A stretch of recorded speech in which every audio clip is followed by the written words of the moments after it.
Hola, ¿cómo están todos ustedes? Que Dios les bendiga en este día jueves. No se olviden, hoy desde las 21 horas, horario de Santiago de Chile, quiero tomar un tema importante que nos va a servir para una batalla, la que nos va a ayudar a ver cómo está nuestra vida espiritual y a la vez también conocer estas entidades en el mundo espiritual, cómo actúan y cómo se mueven. El tema es Ardides, la batalla. Cuando hablamos de Ardides estamos hablando de un esquema, estamos hablando de una trampa, estamos hablando de que el enemigo toma ventaja sobre la cual en nuestra vida cuando hay algún espíritu o alguna entidad que nos viene a contaminar. Entonces es necesario que nosotros estemos apercibidos contra todas ardides o insidias también del enemigo.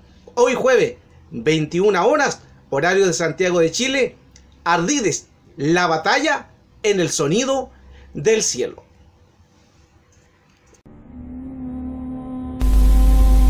Preparados y adiestrados para la batalla.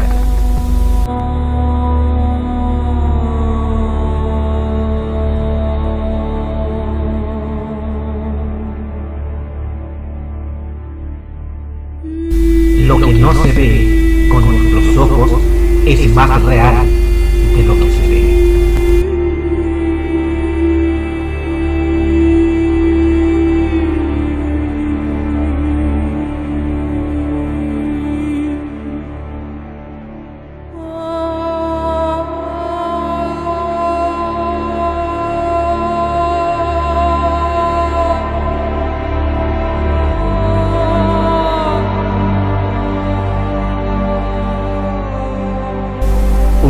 Espiritual adiestrado, un mundo espiritual preparado y capacitado para destruir toda obra de Satanás.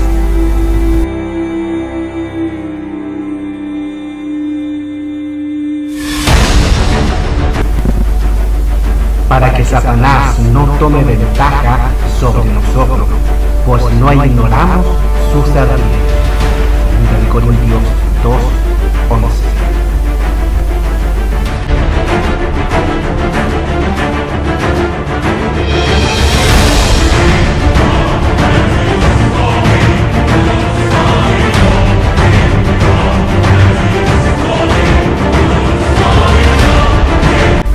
Estar firmes contra todas las acechanzas del diablo.